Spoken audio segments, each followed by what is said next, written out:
రాజీనామాకు దానం వెనకడుగు, క్షేత్రస్థాయిలో భిన్నంగా పరిస్థితులు, అందులో భాగంగానే యూటర్న్, కాంగ్రెస్ ఎమ్మెల్యేనే అంటూ నెల క్రితం ప్రకటన, తాజాగా బీఆర్ఎస్లోనే ఉన్నానంటూ తిరకాసం, వ్యక్తిగత హోదాలో కాంగ్రెస్ ప్రోగ్రాంకు వెళ్ళానని స్పీకర్కు అఫిడవిట్ అట.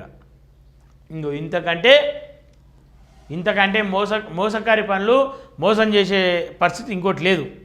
ఎందుకని చెప్పేసి అంటే ఆ రోజు పీజేఆర్ వర్ధంతి అవుతూ ఉంటే, జయంతి అవుతూ ఉంటే ఆడ ఫ్లెక్సీల్లో కాంగ్రెస్ రేవంత్ రెడ్డి ఈ ఫోటోలు వేసుకొని, కండువ వేసుకొని, కాంగ్రెస్ ఎమ్మెల్యేగా కండువ వేసుకొని అన్నీ వేసుకొని ఫోటోలు పెడతారు. ఇలా ప్రజలను పిచ్చోళ్ళని చేస్తారా? నేను ఏమంటా ఉన్నా అంటే, దానమన్నా నువ్వు నిజంగా ఒక ధైర్యవంతునివి, ఈ ప్రాంతం టైగర్ అని చెప్పేసి అంటారు. దానం నాగేందర్ అంటే టైగర్ అని చెప్పేసి అంటారు. మరి ఆ టైగర్కి ఏమైంది?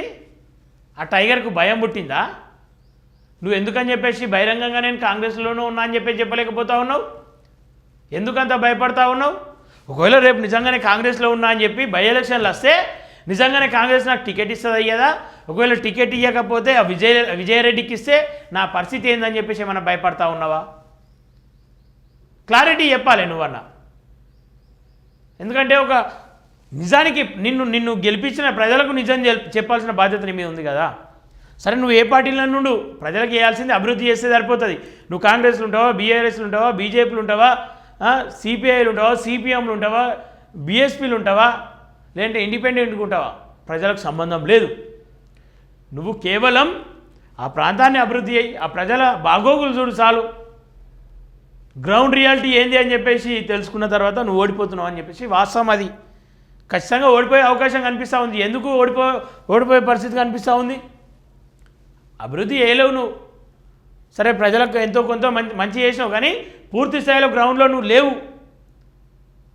నీ పేరు చెప్పుకొని ఉన్న వాళ్ళు మాత్రమే ఉన్న తప్ప వాళ్ళు చేసే పనుల వల్ల నీకు ఎంత నెగిటివ్ అయిందో ఒకసారి నువ్వు మళ్ళీ ఒకసారి రీఇన్వెస్టిగేషన్ చేసుకో నీ దానిపైన. నువ్వు ఖైరతాబాద్ ఎమ్మెల్యే దానం నాగేందర్ తన శాసనసభ సభ్యత్వానికి రాజీనామా చేసేందుకు జంకుతున్నారా అంటే అవుననే సమాధానం వినిపిస్తుంది. ఉప ఎన్నికను ఎదుర్కొనేందుకు ఆయన సిద్ధంగా లేరని, ఒకవేళ పోటీ చేసినా గెలుస్తారా లేదా అనేది చెప్పలేమని, క్షేత్రస్థాయిలో పరిస్థితులు భిన్నంగా ఉన్నాయంటూ ప్రచారం జరుగుతోంది. అందుకే స్పీకర్కి ఇచ్చిన అఫిడవిట్లో తాను కాంగ్రెస్ కార్యకర్తలను వ్యక్తిగతంగా హోదాలో మాత్రమే వెళ్ళినట్లు, కార్యక్రమాలకు వ్యక్తిగత హోదాలో మాత్రమే వెళ్ళినట్టు వివరణ ఇచ్చినట్లు తెలుస్తుందంట.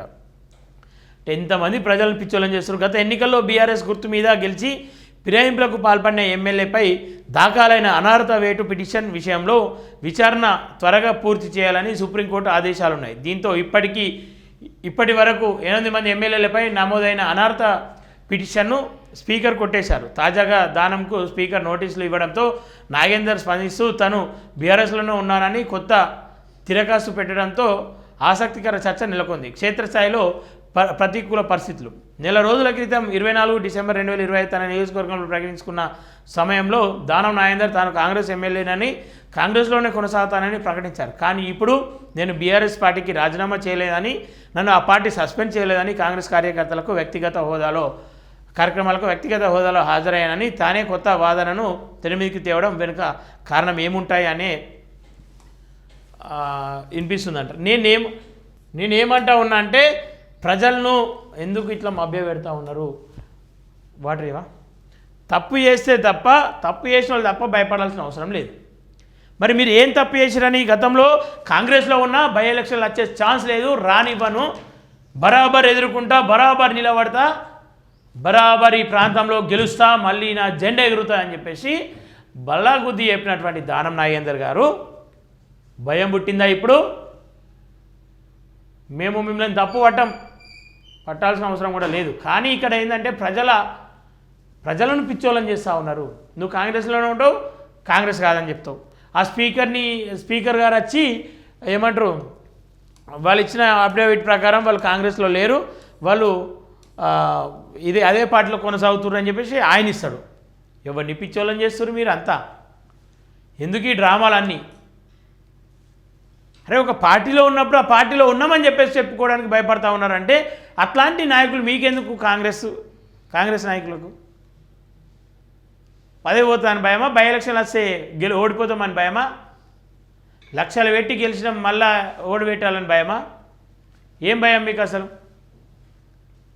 అందుకే ఖచ్చితంగా దీనిపైన విచారణ జరగాలి, సరైన ప్రజాభిప్రాయం కూడా తీసుకోవాలి. కావాలంటే రేపు పోయి ప్రజాభిప్రాయం తీసుకునే ప్రయత్నం చేద్దాం.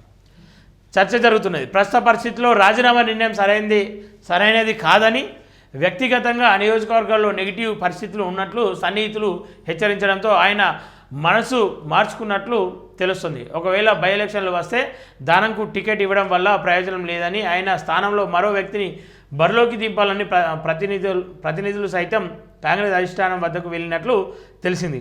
అదే సమయంలో తమకు టికెట్ ఇవ్వాలంటూ ఒకరిద్దరు స్థానిక నేతలు లాబింగ్లు తీవ్రతరం చేస్తున్నట్లు సమాచారం. ఇలాంటి గందరగోళ పరిస్థితుల్లో రాజీనామా అంశాన్ని కొంతకాలం వాయిదా వేయాలని ఢిల్లీ పెద్దలు సూచించడంతో దానం స్పీకర్కు ఇచ్చిన అఫిడవిట్లో తాను ఇప్పటికే బీఆర్ఎస్ ఎమ్మెల్యేనే అంటూ సాంకేతిక అంశాలను తెర మీదకి తెచ్చినట్లు తెలుస్తుంది.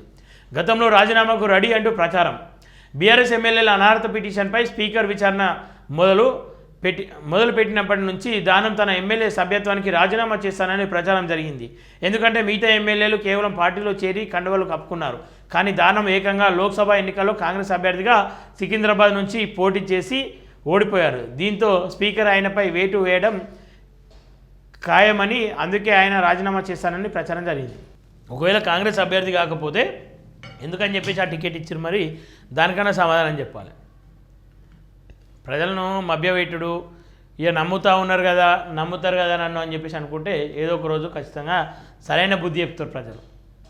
సరైన రాజకీయ శాశ్వతం అయితే విచారణకు మరింత సమయం అంట. బీఆర్ఎస్ నుండి కాంగ్రెస్లో చేరిన 10 మంది ఎమ్మెల్యేలలో 7 మందిపై దాఖలైన పిటిషన్ను స్పీకర్ కొట్టివేశారు.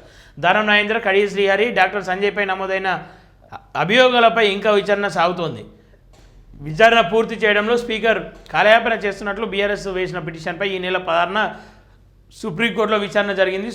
ఫిరాయింపు ఎమ్మెల్యేల అనర్హతపై 4 వారాల్లో విచారణ జరిపి చర్యలు తీసుకోవాలని, 2 వారాల్లో విచారణ పురోగతిపై అఫిడవిట్ దాఖలు చేయాలని గడువు విధించింది. దీంతో దానం ఇచ్చిన అఫిడవిట్పై స్పీకర్ ఇరు వర్గాల వాదనలు వినేందుకు ప్రయారిటీ ఇచ్చే అవకాశం ఉంటుందని న్యాయ నిపుణులు అభిప్రాయపడుతున్నారు. అదే అంశాన్ని సుప్రీంకోర్టుకు వివరణ పూర్తి చేయడానికి మరింత సమయం కోరే అవకాశం ఉంటుందని చర్చ జరుగుతుందని చెప్తోంది.